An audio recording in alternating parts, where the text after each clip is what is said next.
میرا دل بدل دے، میرا دل بدل دے۔ بسم اللہ الرحمن الرحیم، الحمد للہ وکفى وسلام علی عباده الذین اصطفى، اما بعد، اعوذ باللہ من الشیطان الرجیم، بسم اللہ الرحمن الرحیم، فمن زحزح عن النار وادخل الجنة فقد فاز۔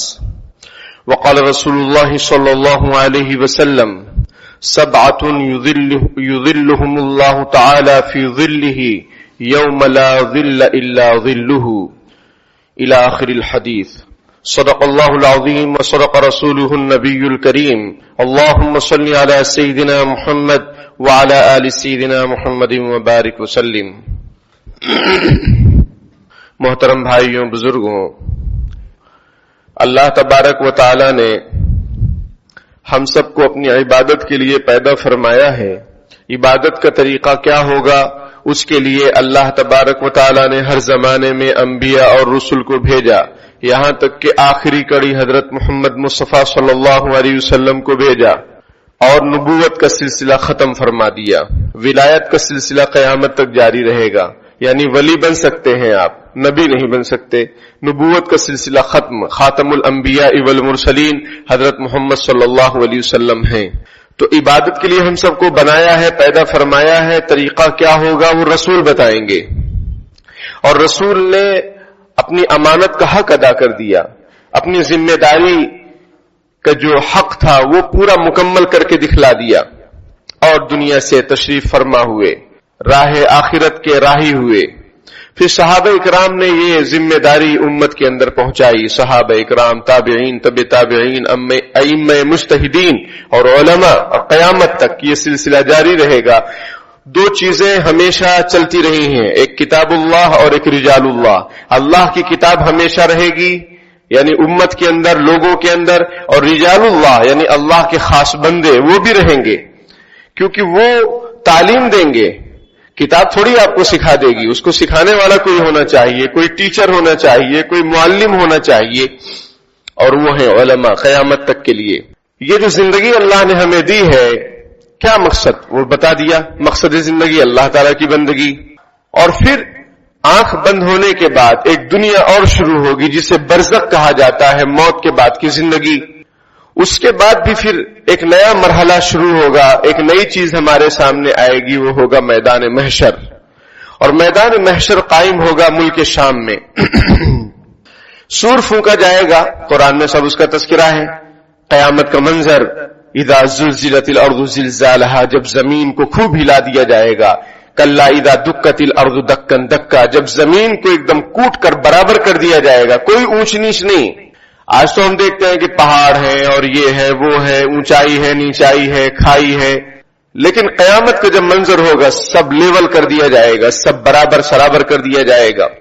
قرآن نے نقشہ کھینچا جگہ جگہ، یا ایھا الناس اتقوا ربکم ان زلزلۃ الساعۃ یوم عظیم، اے لوگوں، یا ایھا الناس، اے لوگوں، سارے لوگوں، مسلمان نہیں، سب، کیونکہ سب کو حساب دینا ہے، سب کو مرنا ہے اور اللہ کے حضور کھڑے ہونا ہے۔ یا ایھا الناس اتقوا ربکم، اے لوگوں اپنے رب سے ڈرو۔ ڈرو مطلب اپنے آپ کو جہنم سے بچاؤ، اللہ کی ناراضگی سے بچاؤ، اس کی خوشنودی والے اعمال کرو۔ یا ایھا الناس اتقوا ربکم ان زلزلۃ الساعۃ یوم عظیم، قیامت کا جو زلزلہ ہوگا وہ بڑا خطرناک دن ہوگا۔ یوم تذہل کل مرضعۃ عما ارضعت وتضع کل ذات حمل حملها وترى الناس سکارى وما هم بسکارى ولكن عذاب اللہ شدید۔ جس دن دودھ پلانے والی عورت اپنے دودھ پلانے والے بچے سے غافل ہو جائے گی، ایسا ہوتا نہیں ہے، ماں اپنے بچے سے غافل نہیں ہوتی ہے، لیکن وہ منظر ایسا ہولناک ہوگا کہ حمل ساقط ہو جائیں گے، گر جائیں گے، اتنا ڈراؤنا، اتنا خوفناک، اور دودھ پلانے والی عورت اپنے بچے سے غافل ہو جائے گی۔ اے مخاطب، تو دیکھے گا کہ لوگ نشے میں ہیں، ایسا معلوم ہوگا، وما هم بسکارى، لیکن وہ نشے میں نہیں ہوں گے، ولكن عذاب اللہ شدید، اللہ کا عذاب بہت سخت ہے، بہت سخت۔ یہ قیامت کا ہولناک منظر، اس میں سارے انسانوں کو جمع کیا جائے گا، از آدم تا آدم، یعنی حضرت آدم علیہ السلام سے لے کر قیامت تک کے آخری آدمی جو بھی ہے، وہاں تک سارے لوگوں کو جمع کیا جائے گا۔ سورج بہت قریب ہوگا، لوگ پسینے میں شرابور ہوں گے کوئی پنڈلی تک، کوئی گھٹنوں تک، کوئی کمر تک، کوئی سینے تک، کوئی اوپر، کوئی 70 ہاتھ پسینے کے اندر ہوگا، 70 ہاتھ اوپر اور وہ پسینے میں، کیونکہ سورج بہت قریب ہوگا. بعض روایتوں میں 1 میل کے برابر ہے، یعنی 2-2.5 کلومیٹر فاصلے کے برابر سورج ہوگا. تو میرے بھائیوں، لیکن ایسے ہولناک منظر میں کچھ خوش نصیب وہ لوگ بھی ہوں گے جن کو اللہ کے عرش کا سایہ نصیب ہوگا. اور وہ کون ہے؟ مختلف روایتیں ہیں. ایک روایت میں جو بہت زیادہ عام ہے، اس میں 7 لوگوں کا ذکر کیا گیا ہے کہ اللہ کے عرش کا سایہ نصیب ہوگا. سبعۃ یظلھم اللہ تعالی فی ظلہ یوم لا ظل الا ظلہ. 7 قسم کے لوگ ایسے ہیں، 5 2 7، جن کو اللہ کے عرش کا سایہ نصیب ہوگا اس دن جس دن کوئی سایہ نہیں ہوگا اور سورج ایک دم قریب اور آدمی شرابور پسینے کے اندر اور سارے لوگ، سارے انسان. لیکن 7 قسم کے لوگوں کو اللہ تعالی کی طرف سے ایک پروٹوکول دیا جائے گا، ان کی حوصلہ افزائی کی جائے گی، ان کی عزت افزائی کی جائے گی، ان کا ایک سرکاری ٹھکانہ ہوگا، ان کی ایک مہمان نوازی ہوگی، ان کے اوپر کرم فرمائی ہوگی اور ان کو اللہ کے عرش کا سایہ نصیب ہوگا. اور اللہ کے عرش کا سایہ نصیب ہونے کا مطلب یہ ہے کہ ان کو کوئی تکلیف نہیں ہوگی، وہ آرام سے ہوں گے. آج کی محفل میں، آج کے اس جمعہ میں انہی 7 لوگوں کو اور 8 لوگوں کا ذکر کرنا ہے کہ وہ کون سے خوش نصیب لوگ ہیں، اور ہم اور آپ اور ہمارے مرد اور خواتین یہ اس میں شامل ہونے کی کوشش کریں، سعی کریں اور ارادہ کریں. اللہ تعالی نے نبی اکرم صلی اللہ علیہ وسلم کے دل پر القاء فرمایا. آپ صلی اللہ علیہ وسلم نے امت کے سامنے بیان فرمایا ہے. ابو ہریرہ رضی اللہ تعالیٰ عنہ سے روایت ہے کہ 7 قسم کے لوگوں کو اللہ کے عرش کا سایہ نصیب ہوگا. وہ کون ہے؟ نمبر 1 امام عادل، انصاف کرنے والا حکمران، جس کو کوئی اللہ نے عہدہ دیا، کوئی ذمہ داری دی، اس نے انصاف سے کام لیا. اس نے برادری کو نہیں دیکھا، اس نے اپنے بھائی کو نہیں دیکھا، اس نے اپنے رشتہ دار کو نہیں دیکھا، اس نے انصاف کیا. فاطمہ مخزومیہ ایک خاتون ہے، فتح مکے کے موقع پر انہوں نے کچھ چرا لیا. نبی اکرم صلی اللہ علیہ وسلم کو معلوم ہوا اور آیت نازل ہو چکی تھی کہ جو چوری کرے گا والسارق والسارقۃ فاقطعوا ایدیہما جزاء بما کسبا نکالا من اللہ، کہ جو چوری کرنے والا مرد ہو یا عورت ہو اس کے ہاتھ کاٹے جائیں گے، یہ اللہ تعالیٰ کی طرف سے سزا ہے، یہ اللہ نے طے کیا ہے. اب وہ فاطمہ مخزومیہ بڑے خاندان کی خاتون تھیں. لوگوں نے سوچا کسی طریقے سے یہ معاملہ ٹل جائے، تو غور فکر کیے تو سوچے کہ حضرت اسامہ بن زید رضی اللہ تعالیٰ عنہما جو نبی اکرم صلی اللہ علیہ وسلم کے محبوب کہلاتے ہیں، یعنی حضور سب کے محبوب، اور حضرت اسامہ یحب الرسول یعنی حضور کے محبوب، کتنی بڑی بات. لوگوں نے سوچا ان کے ذریعے سے سفارش کروائی جائے. حضرت اسامہ کے پاس آئے، سارا معاملہ بتایا. حضرت اسامہ نبی اکرم صلی اللہ علیہ وسلم کے پاس پہنچے اور عرض کیا، اللہ کے رسول، فاطمہ مخزومیہ کی سزا میں تخفیف کا معاملہ کر دیا جائے، ہاتھ نہ کاٹا جائے. آپ صلی اللہ علیہ وسلم غصے سے لال پیلے ہو گئے، بہت زیادہ غصے ہو گئے، اور فرمایا کہ تم اللہ کی مقرر کردہ سزا کے اندر سفارش کرتے ہو. تم سے پہلے لوگ اس لیے ہلاک ہوئے بنی اسرائیل کے اندر کہ جب اس میں کوئی شریف آدمی، بڑے لیول کا، ہائی لیول کا، وی آئی پی آدمی کوئی غلطی کرتا تو اس کی سزا کو نظر انداز کر دیا جاتا، اور کوئی غریب آدمی، معذور آدمی، مجبور آدمی، سمجھ میں آئی بات، پریشان کن آدمی اگر کوئی غلطی کرتا تو اس کو سزا دی جاتی تھی. حضور صلی اللہ علیہ وسلم نے فرمایا کہ تم سے پہلے لوگ اسی وجہ سے ہلاک ہوئے. اور پھر نبی اکرم صلی اللہ علیہ وسلم نے ارشاد فرمایا کہ فاطمہ بنت محمد اگر چوری کرتی تو اس کے ہاتھ کو میں کاٹ دیتا. یہ ہے امام عادل، یہ ہے انصاف. اگر اللہ نے آپ کو کسی بھی فیلڈ میں کچھ نوازا ہے، آپ کسی بھی منصب کے اوپر ہیں، آپ حکمرانی کے منصب پر ہیں، آپ اپنے گھر کے ذمہ دار ہیں، آپ کسی ادارے کے ذمہ دار ہیں، تو آپ انصاف سے کام لیجیے. انصاف کا مطلب یہ ہے کہ رحم دلی اور نرم دلی کا معاملہ کیجیے، کیونکہ آپ پر بھی کوئی حکمران ہے. اور پھر ایک ہولناک منظر آنے والا ہے جو میدان محشر ہے، اس میں یوم یفر المرء من اخیہ، جس دن آدمی اپنے بھائی سے بھاگے گا، وہ امہ و ابی، اپنی امی اور اپنے ابا سے بھاگے گا، وہ صاحبتہ و بنی، اپنی بیوی اور اپنے بچوں سے بھاگے گا. ہر کوئی پریشان حال ہوگا. تو اس دن اللہ کے عرش کا سایہ نصیب اگر ہم چاہتے ہیں کہ ہمیں نصیب ہو تو تو ایسے کام کرنے ہوں گے جو نبی اکرم صلی اللہ علیہ وسلم نے بیان فرمائے. تو پہلا شخص اور پہلی قسم، چاہے وہ مرد ہو یا عورت ہو، اگر وہ امام عدل ہے، انصاف کرنے والے ہیں، جیسے گھروں میں ساس ہوتی ہے جو سانس لینا کبھی کبھی مشکل کر دیتی ہے، اس کو بھی سوچنا چاہیے، اس کو بھی انصاف سے کام لینا چاہیے کہ بیٹی کی طبیعت جب خراب ہو سکتی ہے تو بہو کی طبیعت بھی خراب ہو سکتی ہے. سمجھ میں آئی بات؟ داماد گھمانے کے لیے کشمیر جا سکتا ہے تو بیٹا بھی گھمانے کے لیے کم از کم یہ ادھر قریب میں جو علاقے ہیں وہاں پر جا سکتے ہیں، وہ آپ بہتر جانتے ہیں. تو ایسا نہ ہو کہ 2 آنکھ دی ہے اللہ نے تو دو آنکھ بھی وحدت کی نشانی ہے، 2 آنکھ بھی وحدت کی تصویر ہے، 2 آنکھ بھی وحدت کی تعلیم دیتی ہے، توحید کی تعلیم دیتی ہے کہ بیک وقت آپ دونوں آنکھوں سے ایک ہی چیز دیکھ سکتے ہیں صحیح طریقے سے.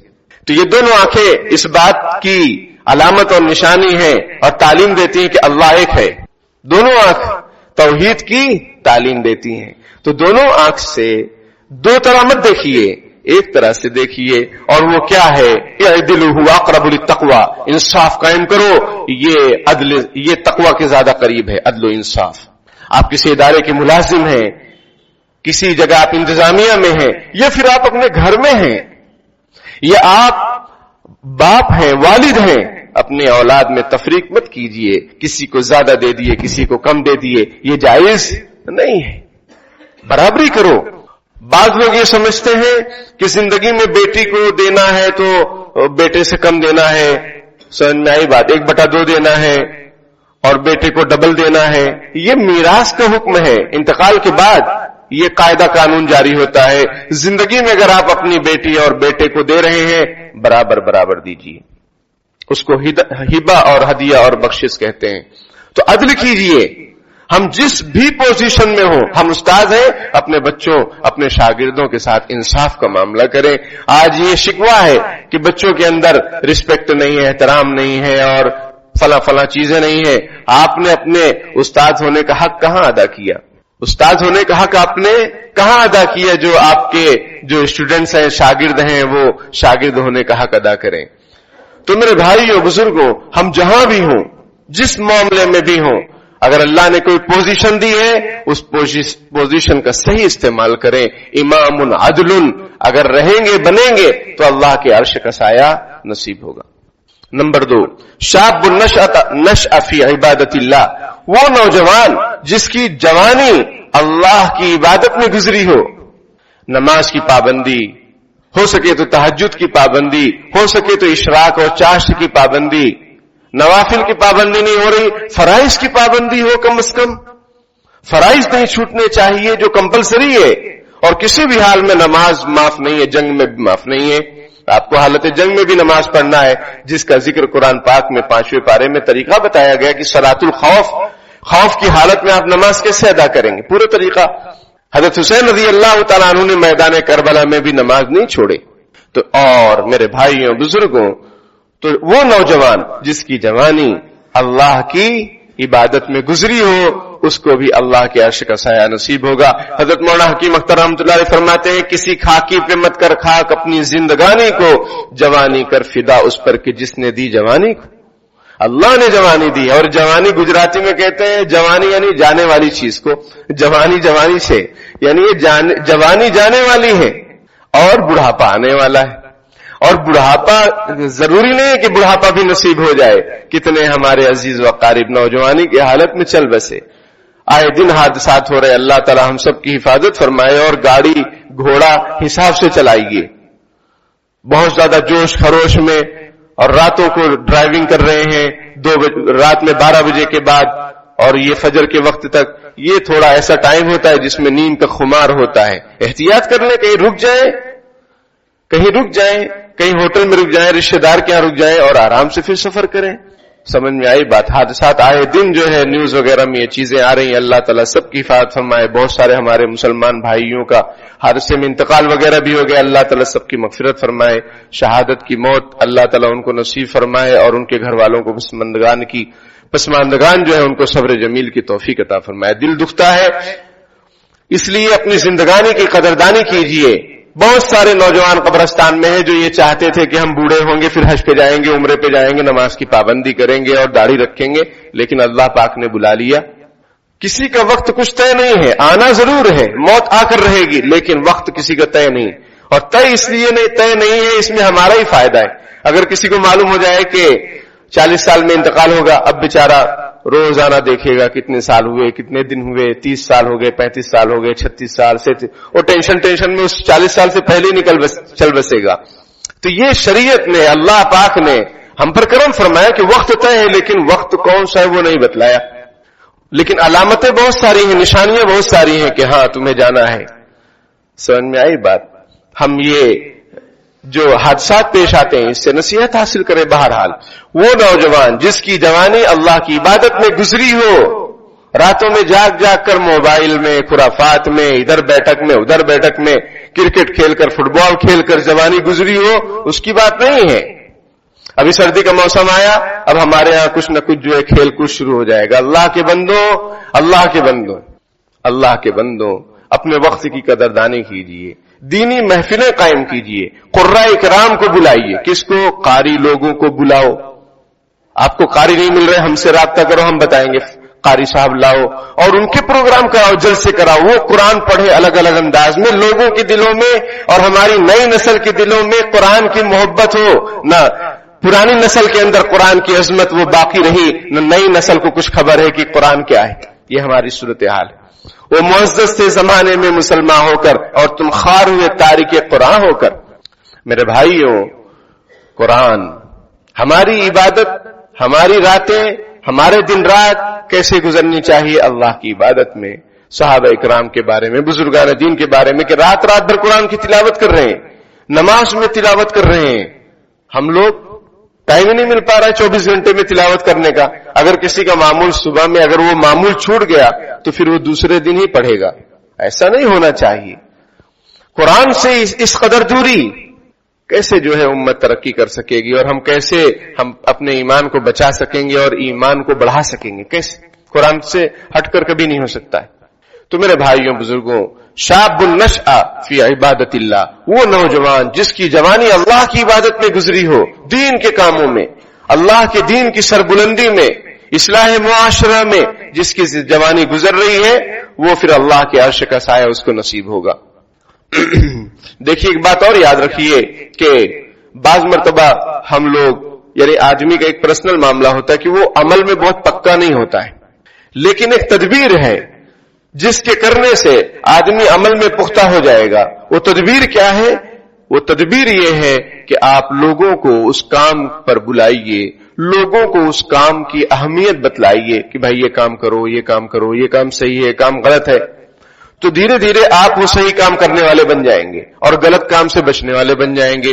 کہنے کا یہ فائدہ ہوتا ہے. سمجھ میں بات؟ کہنے کا یہ فائدہ ہوتا ہے. کوئی آدمی بیان کرے تو پبلک عمل کرے نہ کرے، لیکن وہ بیان کرنے والا کچھ حد تک عمل کرتا ہے. کیوں؟ اس کو شرم آتی کہ میں نے کہا ہے اور میں عمل نہ کروں، میں لوگوں سے کہتا ہوں میں عمل نہ کروں. تو یہ موقع ہے کہ ہم اپنی زندگی کو سنواریں.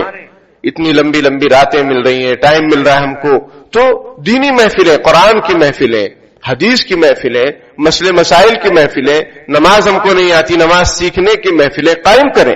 علماء موجود ہیں. کون سا عالم آپ کو کہہ دیا کہ میرے پاس ٹائم نہیں؟ بتا دو کوئی مائک لال کھڑے ہو کر کہ ہم مولانا کے پاس گئے، مولانا نے بولا کہ میں نہیں آ سکتا، میں ٹائم نہیں دے سکتا. ایسا نہیں ہے بھائی، ایسا نہیں ہے. علماء کیا ہیں؟ انبیاء اکرام کے وارثین ہیں. کبھی کوئی نبی بھاگا اپنی قوم سے کہ بھائی میرے سے دین کا مسئلہ مت پوچھو؟ اس کی ڈیوٹی ہے.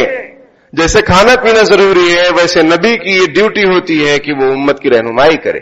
ایسے جو علماء حق ہیں ان کی بھی یہ ڈیوٹی ہے کہ وہ امت کی رہنمائی کرے، اپنے قول سے، اپنے فعل سے، اپنے عمل سے، اپنے کردار سے، اپنے گفتار سے، ہر طرح سے. یہ علماء اکرام کی ذمہ داری.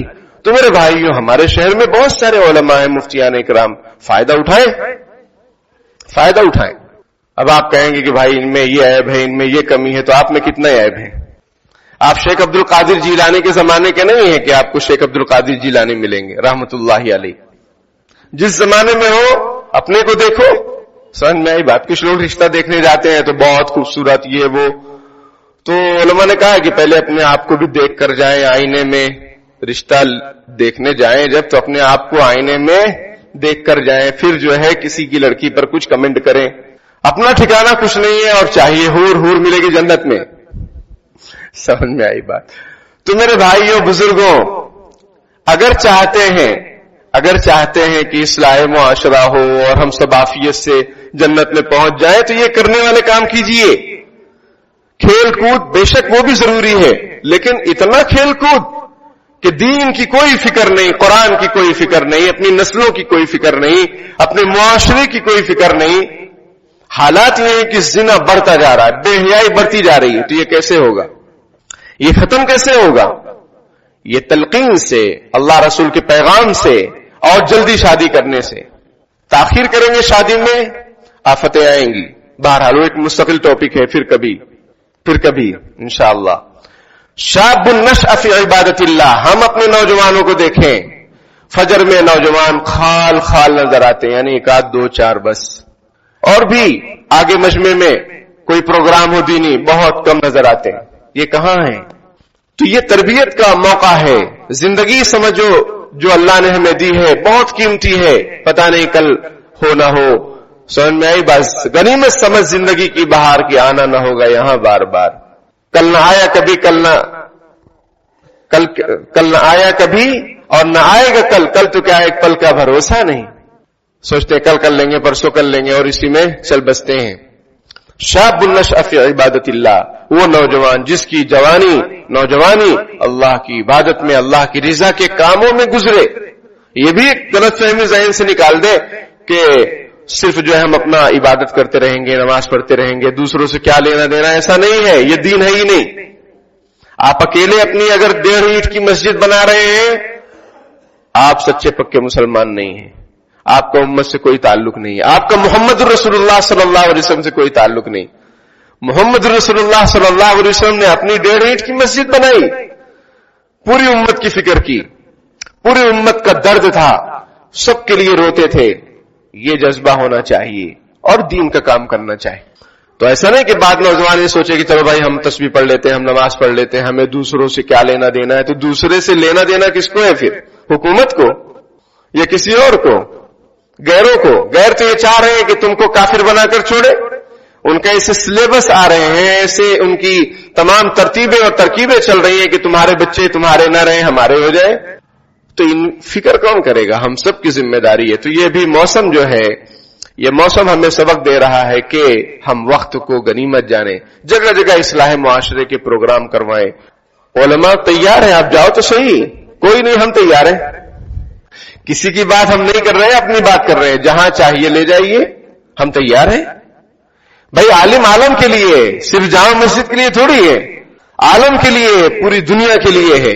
ہم تو جیتے ہیں کہ دنیا میں تیرا نام رہے. یہ ہمارا ایم ہے، یہ مقصد ہے. یہ علامہ اقبال رحمۃ اللہ علیہ نے فرمایا، ہم تو جیتے ہیں کہ دنیا میں تیرا نام رہے. اگر ہم نہیں کریں گے، معاشرہ بد سے بدتر ہوتا چلا جائے گا. ہماری نسل ہماری باغی ہو جائے گی. جس گھر میں قرآن کی تلاوت نہ ہو اس میں کیا ہوگا؟ شیطانی اثرات اور تمام چیزیں ہوں گی. بہرحال تیسرا شخص، رجل قلبہ معلق فی المساجد، وہ تیسری قسم جس کو اللہ کے عرش کا سایہ نصیب ہوگا، وہ آدمی جس کا دل مسجد میں اٹکا ہوا ہو.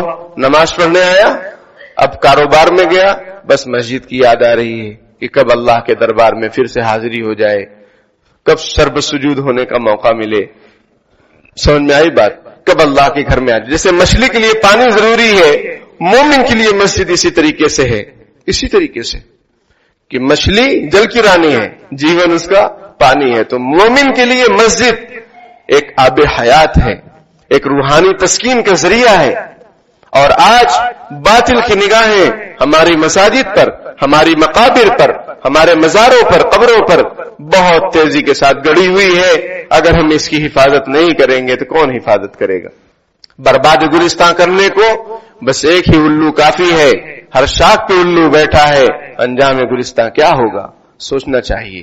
اور یہ فضیلت دیکھیے، رجل قلبہ معلق فی المساجد، وہ آدمی جس کا دل مسجد میں اٹکا ہو، اللہ کی عبادت کے لیے، مسجد کی صفائی کے لیے، مسجد کی ضروریات کے لیے، سمجھ میں آئی بات، تمام چیزوں کے لیے مسجد میں اٹکا ہو، یعنی مسجد کی جو بھی چیزیں ہیں اس کے ایک نمبر کرنے کے لیے۔ کاغذات کی کمی ہے، کاغذات بن جانے چاہیے، آڈٹ نہیں ہو رہی، آڈٹ ہونا چاہیے، سمجھ میں آئی بات، تاکہ باطل کسی طریقے سے وہ کامیاب نہ ہو سکے۔ ورنہ ہم یہ دیکھ رہے ہیں جو ملک کا منظرنامہ ہے وہ کسی سے چھپا ہوا نہیں ہے۔ اسی طریقے سے مسجد کے جو امام اور مؤذن ہیں، ان کے سلسلے میں بھی کوئی کمی کوتاہی نہیں کرنی چاہیے۔ جگہ جگہ سے خبریں آتی ہیں کہ وہ مؤذن کو نکال دیے، امام کو نکال دیے، بے عزت کر دیے، ذلیل کر دیے۔ تو اللہ جو سرکاری لوگ ہوتے ہیں، پولیس والے ہیں، آرمی والے ہیں، آپ ان کی شان میں اگر گستاخی کریں تو کیا انجام ہوگا؟ حکومت کوئی نوٹس لیتی ہے کہ نہیں لیتی ہے نا بھائی، سرکاری ورکر ہیں۔ تو یہ خدا کا گھر ہے، یہاں جو بھی کام کرنے والے لوگ ہیں اور خدمت کرنے والے ہیں یہ بھی سرکاری لوگ ہیں۔ پھر خدا نوٹس اچھی طریقے سے دیتا نہیں ہے، لیتا ہے۔ اس لیے ڈرنا چاہیے۔ آج تنخواہوں کا معاملہ بہت عجیب و غریب، 5,000 6,000 8,000 10,000 اور خرید لیے۔ اور وہ امام اور مؤذن اگر انتظامیہ کمیٹی کے پاس کبھی جا کر کہتا ہے کہ بھائی میرے گھر میں حالات ہیں، مجھے قرضہ چاہیے، تو بولتے ہیں یہ سب بات ہونا نہیں، ایسا کرنا نہیں۔ تو وہ کہاں قرضہ مانگے گا؟ کمپنیاں قرضہ دیتی ہیں، اپنے ملازمین کا خیال رکھتی ہیں۔ آپ کیسے ہیں؟ آپ مسلمان ہیں؟ میں نہیں سمجھتا کہ آپ مسلمان ہیں۔ وہ غیر مسلم ہو کر ان کے یہاں اتنے بہترین اصول ضابطے ہیں، چھٹی مہینے میں 4 دن اور اسی طریقے سے اور پتہ نہیں کیا کیا سہولتیں، بہت ساری سہولتیں آپ کیا دے رہے ہیں اور خرید لیے۔ قیامت خود بتائے گی کہ قیامت کیوں ضروری تھی۔ امام عادل کے اندر یہ سب بھی انتظامیہ بھی آئیں گے۔ حالات ہے یہ، اس کو کوئی بولنے والا نہیں۔ ہم بھی خاموش رہیں گے تو کام کیسے چلے گا؟ اگر ہم بھی خاموش رہیں گے تو کام کیسے چلے گا؟ کام بالکل نہیں چلے گا۔ کام ہونا چاہیے، صحیح ہونا چاہیے۔ یہ حالات ہے، یہ ریالٹی ہے، گراؤنڈ ریالٹی ہے۔ لوگ بیچارے پریشان حال ہیں، جن کے اوپر ظلم ہوا ہے وہ پریشان حال ہیں۔ یہ جو بیچارے جانتے ہیں واقعات کو، وہ دل میں رکھے ہوئے کچھ بول نہیں سکتے، کس کو بولے؟ تو منبر سے آواز اٹھے گی، جس کو عمل کرنا ہے کرے، جس کو نہیں کرنا ہے نہ کرے۔ اور پھر چوتھی قسم، رجلان تحابا فی اللہ اجتمع علیہ وتفرقا علیہ، 2 قسم کے وہ لوگ جو اللہ کے لیے محبت کرتے ہیں اور اللہ کے لیے ملتے ہیں اور اللہ کے لیے جدا ہوتے ہیں۔ 2 لوگ جو اللہ کی محبت کے لیے ملتے ہیں، کوئی اور غرض نہیں، اللہ کی محبت، اللہ کی رضا کہ اللہ مجھ سے راضی ہو جائے، اور اللہ کی محبت کے لیے، اس کی رضا کے لیے جدا بھی ہوتے ہیں۔ سمجھ میں آئی بات؟ وقت کم ہے ورنہ میں اور تشریح کرتا۔ تو ان لوگوں کو بھی اللہ کے عرش کا سایہ نصیب ہوگا۔ تعلق کی بنیاد اللہ کی رضا، کوئی اور لالچ نہیں، کوئی اور مقصد نہیں، اللہ کی رضا مندی۔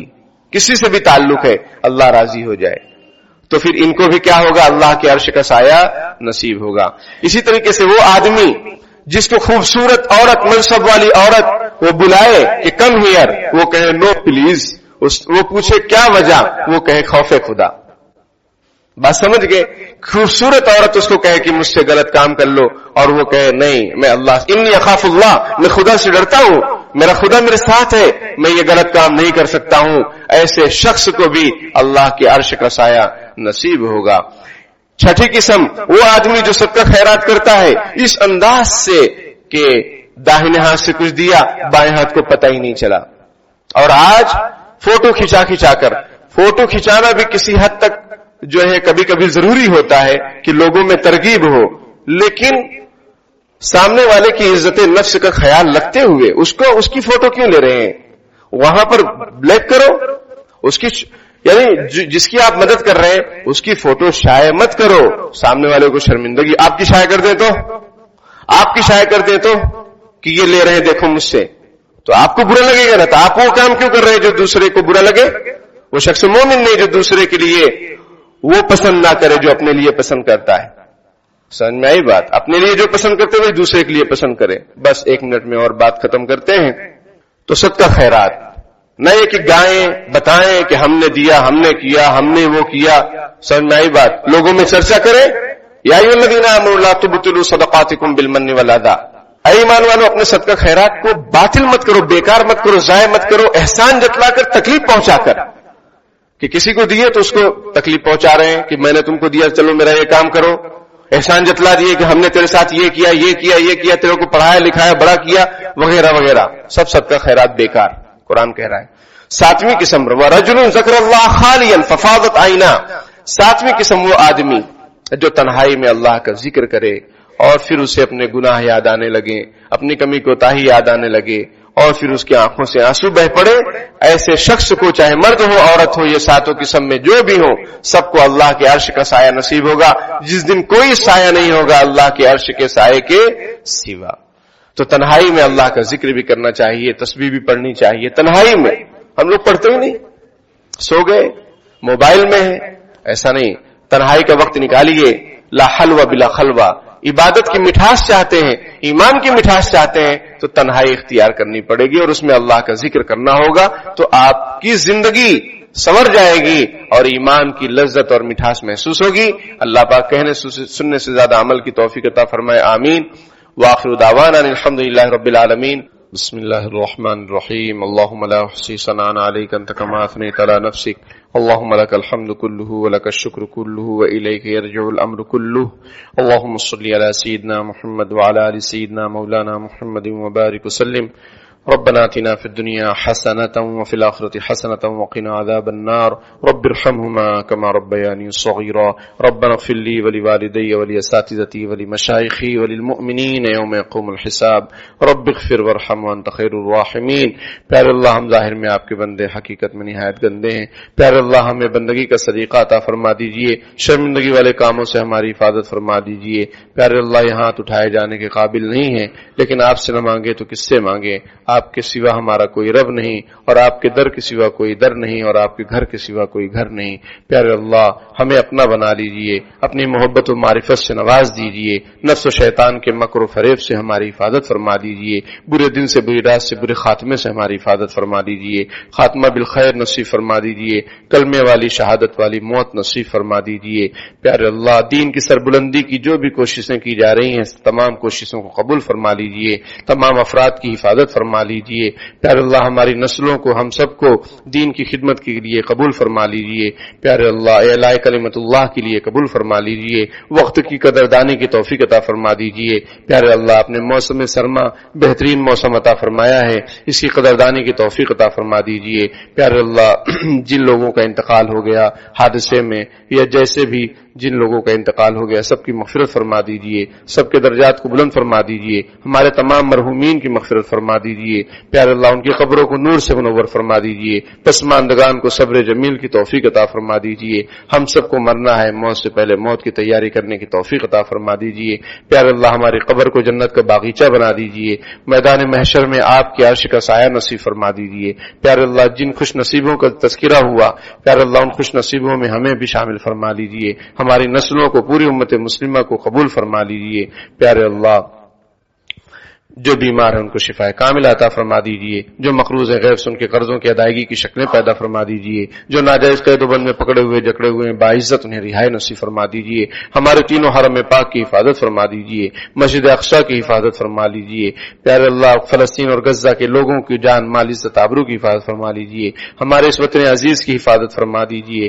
پیارے اللہ امن و شانتی قائم اور دائم فرما دیجئے، آپسی پیار محبت بھائی چارے کو عام فرما دیجئے، نفرت کی آگ کا خاتمہ فرما دیجئے، ظلم و ستم کا خاتمہ فرما دیجئے۔ پیارے اللہ سنبھل کے مسلمانوں کی خاص طور پر حفاظت فرما لیجئے، جامع مسجد کی حفاظت فرما لیجئے، تمام مسجد کی، خواجہ معین الدین چشتی اجمیری رحمت اللہ علیہ جنہوں نے اپنے فیضان سے اور اپنی دعوت سے اور اپنی فکر سے پورے ہندوستان کو منور کیا، پیارے اللہ ان کی قبر پر اور ان کے مزار پر باطل کی گندی نگاہیں ہیں، پیارے اللہ آپ نمٹ لیجئے۔ آپ نے آپ کے محبوب نے حدیث شریف میں یہ ہمیں خبر دی ہے کہ جو میرے ولی کا دشمن ہوتا ہے اس کے خلاف میرا اعلان جنگ ہے۔ پیارے اللہ ان باطل لوگوں نے ہمارا جینا مشکل کر رکھا ہے، سونا مشکل کر رکھا ہے، پیارے اللہ تمام ہماری چیزوں پر بلکہ آپ کی جو وقف کی پراپرٹیز ہیں جو آپ کے نام پر وقف کرتے ہیں، پیارے اللہ ان تمام چیزوں پر ان باطل لوگوں نے اور جو ہے ان غلط نظریات کے لوگوں نے پیارے اللہ باطل نگاہیں اپنی ڈالی ہیں، ان کی نگاہوں کو اندھا کر دیجئے، ان کو معذور فرما دیجئے، پیارے اللہ ان کے موت کا وقت قریب فرما دیجئے، پیارے اللہ ان میں پھوٹ ڈال دیجئے، پیارے اللہ زندوں کو بھی یہ نہیں بخش رہے ہیں، مرحومین کو بھی نہیں بخش رہے ہیں، پیارے اللہ ان کا جینا مرنا مشکل کر دیجئے، پیارے اللہ ان پر ایسا عذاب نازل فرما دیجئے جو لوگوں کے لیے عبرت ہو، لا علاج بیماریوں میں مبتلا فرما دیجئے، اچانک حادثات کا ان کا شکار کر لیجئے، پیارے اللہ اگر ان کے مقدر میں ہدایت ہو تو ہدایت فرما دیجئے، ورنہ دھرتی کے بوجھ کو ہلکا فرما دیجئے، پیارے اللہ حضرت کی قبر کی تمام چیزوں کی حفاظت فرما لیجئے، پیارے اللہ کچھ کہا نہیں جاتا، کچھ مانگا نہیں جاتا، پیارے اللہ یہ سب ہمارے اعمال کی بدولت ہے، پیارے اللہ ہمارے اس جرم عظیم کو معاف فرما دیجئے، ہمارے تمام اولیاء کرام بزرگان دین کی خبروں کی، ان کے گھر والوں کی، ان کی نسلوں کی حفاظت فرما لیجئے، پیارے اللہ امت مسلمہ پر رحم فرما دیجئے، کرم فرما دیجئے، تیری ایک نگاہ کی بات ہے، میری زندگی کا سوال ہے، آپ کی ایک نگاہ رحمت کی ضرورت ہے، مولا کریم آپ کی ایک نگاہ رحمت کی ضرورت ہے، ہم آپ کی محبوب نبی کی محبوب امت ہیں، بہترین امت ہیں، لاج رکھ لیجئے، پیارے اللہ مسلمانوں کے دلوں کو سکون عطا فرما دیجئے، خوف اور ہراس اور نا امیدی دلوں سے نکال دیجئے، ہمیں آپس میں اتحاد اور متحد ہو کر رہنے کی توفیق عطا فرما دیجئے، ہماری ٹوٹی پھوٹی دعاؤں کو قبول فرما لیجئے، جو مانگا عطا فرما، جو مانگنے سے رہ گئے بن مانگے اپنے فضل و کرم سے عطا فرما، مانگنے کا ڈھنگ اور سلیقہ عطا فرما، جزا اللہ عنا محمد صلی اللہ علیہ وسلم ما هو اہلہ برحمتک یا